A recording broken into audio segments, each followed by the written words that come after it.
Estamos de volta. O assunto de hoje é destituição do síndico. Você que perdeu o primeiro bloco, volte lá e assista, porque tem informações importantíssimas de, por exemplo, quando pode ser destituído um síndico. Bom, no intervalo deixei algumas perguntas no ar. Começar com você, doutor. Como convocar? A gente sabe, já falou aqui sobre um quarto dos condôminos para convocação devem ser adimplentes, correto? Então, não necessariamente, viu, Ricardo? Lá vem um caso polêmico. Né? Porque o que a lei fala é que o inadimplente não pode votar nem participar da Assembleia. Tá. Mas a lei não fala que ele não pode convocar. Tá? Então, na minha opinião, se é para não criar problemas, um condomínio tem que permitir o inadimplente participar da lista de convocação. Por quê? Porque se a lei não prevê essa penalidade contra o inadimplente, ele não poder sequer convocar a Assembleia, a gente não pode criar penalidade onde a lei não prevê.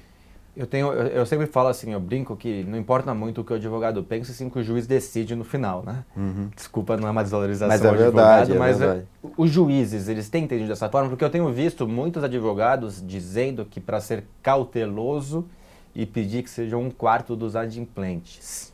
É o cenário ideal, né? Quer dizer, para evitar discussão, a saída mais fácil é que todo mundo seja adimplente para não ter nenhum debate, nenhum pelo em ovo, vamos dizer assim.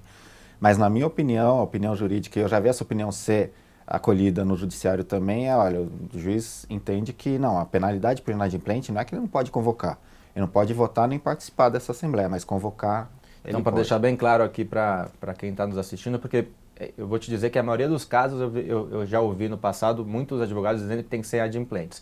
No seu entendimento, não precisa ser adimplente, pode ser também inadimplente os condôminos que fazem essa convocação de um quarto. Isso, para ficar claro, convocar, sim, sendo inadimplente, tudo bem, participar não, tá?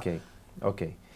Bruno, no dia a dia, agora eu vou trazer um caso polêmico aqui. O que eu tenho visto nas administradoras é a exigência de adimplentes para não ter possíveis problemas nos tribunais. Como que vocês lidam com o caso? Você já passou em grandes administradoras e você já deve ter vivido a situação em algumas delas.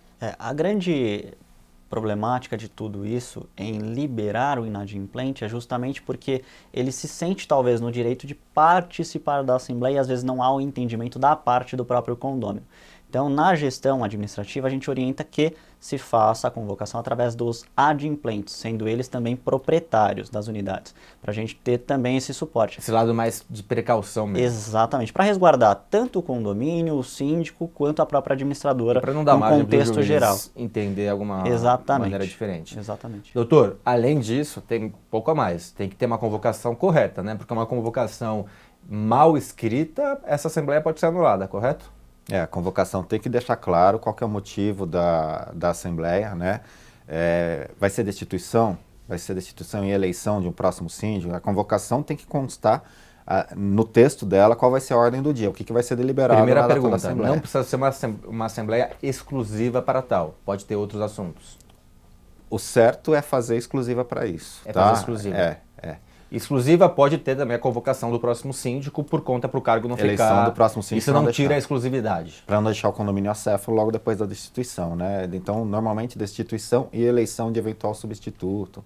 Segunda pergunta, tomar um pouco de cuidado com o que escrever ali na convocação, porque algo escrito como cometeu atos ilícitos, por exemplo, pode gerar um processo do síndico quanto a esses moradores e até em questão de injúria, difamação, algo nesse sentido. Calúnia. O Código Penal se aplica, né, nesses casos também, e aí a convocação escrita é uma prova que você está fornecendo à vítima da calúnia, da difamação, para ser utilizada. Então, evitar colocar na carta de convocação situações acusatórias, né, informações sem provas, enfim, limitar simplesmente a debater isso no momento da Assembleia. Debater os itens. Você já viu alguma Assembleia de destituição ser convocada, ser destituída e depois ser anulada em juízo? Eu já vi muitos casos dos síndicos pedirem anulação, principalmente o síndico que foi de fato destituído, né? A gente vê argumentos inúmeros sendo colocados ali. Primeiro, os argumentos com relação à falta de cumprimento das formalidades para convocar a Assembleia, né? E depois eles tentam entrar no mérito também. É muito mais difícil você ver um juiz anular uma Assembleia é mais fácil o juiz deixar correr. Eles entendem que se o pessoal, numa ampla maioria, achou por bem destituir aquele que estava gerindo o condomínio, quem é o judiciário para entrar e Mas canetar você já viu isso? algum caso de anulação? Não. A maioria dos que eu vejo é para manter a decisão da Assembleia. E você, já vivenciou isso? Já viu o síndico entrar? Já viu algum síndico ganhar no dia a dia? Como que você... Não, na prática, de ter sucesso o êxito da ação contrária para revogar aquela Assembleia, não. O que existe talvez uma discussão, e aí em termos de defesa do próprio síndico, né, que foi destituído, é em relação à quantidade de provas ou a forma que foram colocadas aquelas provas no momento da Assembleia, sem a transparência ou a possibilidade de defesa do próprio síndico. Então é um mecanismo que eles têm utilizado justamente para se defender, e aí eles acabam ingressando com essa ação pós-Assembleia para poder ter aí pelo menos uma visão um pouco mais tranquila no próprio condomínio. Legal. Quórum. Qual é o quórum dessa Assembleia?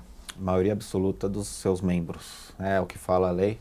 E aí havia uma discussão, ainda persiste alguma discussão no judiciário, essa maioria absoluta é do condomínio ou é dos membros, mas o texto do próprio artigo deixa meio claro, na minha opinião, que a maioria dos presentes na Assembleia. Já ficou um entendimento Já está bem majoritário disso, já está né? bem pacificado. Então, se tiver uma pessoa na Assembleia, por exemplo, vamos dizer, um condomínio de 10 unidades, um quarto convocou, então vamos dizer que pelo menos 3 pessoas fizeram a convocação, mas no dia da Assembleia apenas uma pessoa desceu e votou pela destituição. Essa pessoa tem garantida, porque é a maioria, no caso uma pessoa que estava lá, e o síndico é destituído pelo menos um voto.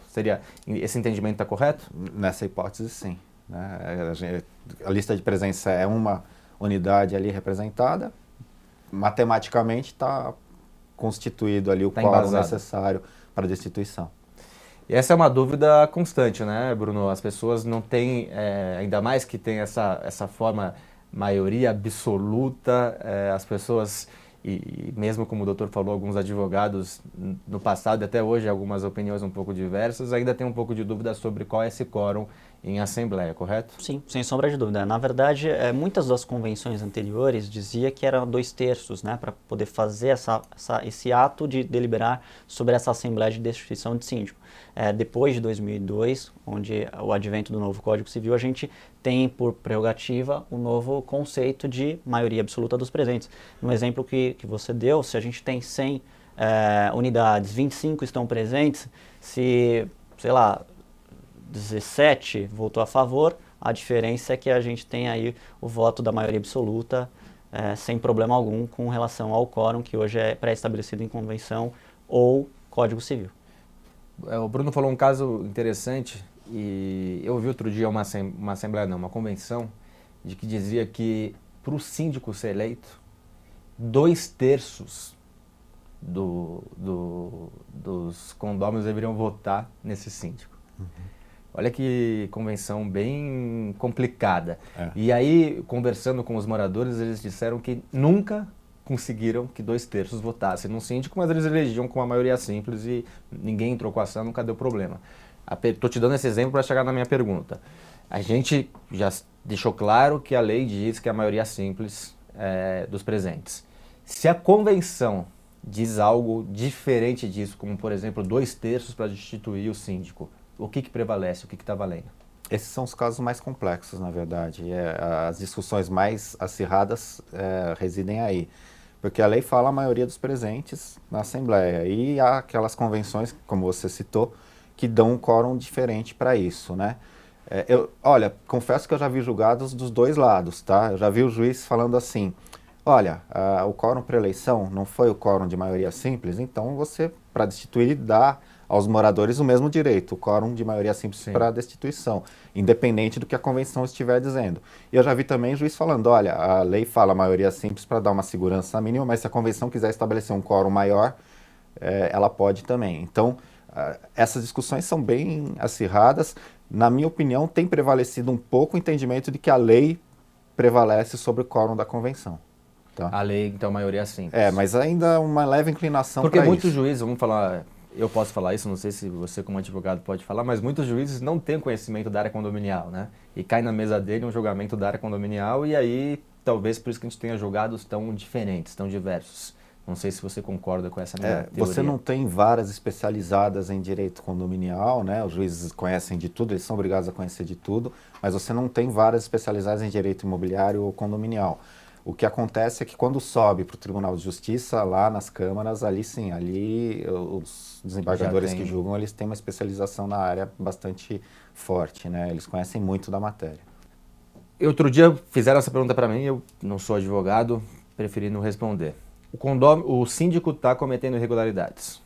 Não conseguimos juntar um quarto da convocação. Eu, como morador daquele prédio, eu posso pedir em juízo a destituição de um síndico? Poder eu posso, né? Óbvio, pedir, cada um pode pedir, mas existe uma possibilidade de acolhimento? Você já viu algo nesse sentido? A minha resposta foi que talvez o juiz perguntasse se realmente ele está cometendo irregularidades, por que um quarto não se motiva para essa assinatura. Mas eu queria saber uma resposta mais embasada como a sua, de um advogado especializado. Olha, Ricardo, eu já vi acontecer de morador entrar com ação individualmente, pedir para isso acontecer, mas os juízes entram e passam aquele primeiro filtro, né, o filtro das condições da ação. Eles dizem que não tem interesse processual. Se a lei define, se a lei e as convenções definem que é necessário um quarto dos votos dos condôminos para convocar, se ele não conseguir atingir, não é ele isoladamente que vai convocar a Assembleia, né? Então, os juízes filtram aí já a falta de interesse processual, eles têm uma tendência muito forte a extinguir o processo sem julgamento de mérito nessas situações. Então, dei uma resposta boa para a pergunta tá e agora está aqui embasada. Já pode pegar sua OAB daqui a pouco. Não, longe disso. Antes das considerações finais, eu vou chamar um quadro que chama Aplicando Advertência. E a advertência hoje vai para você, síndico, que não tem comunicação com seus moradores. Se os moradores não estão satisfeitos com a sua gestão, não deixe chegar ao ponto deles pedirem a sua destituição, o seu impeachment. Se a maioria dos moradores não estão contentes, que você mesmo chame uma assembleia e que faça a votação para identificar se a maioria quer que você fique ou que você não fique. Não passe pelo constrangimento de uma assembleia convocada por um quarto dos condôminos para tirar você do cargo. Então essa é a minha dica de hoje. Bom, senhores, começar com você, doutor. Alguma consideração final, algum recado ao nosso telespectador? Olha, Ricardo, acho que essa sua última mensagem, esse seu último recado para os síndicos é fundamental. É mais importante que o síndico ficar se apegando a questões formais, de convocação e de irregularidades. Ah, necessário provar que eu cometi irregularidades e tal.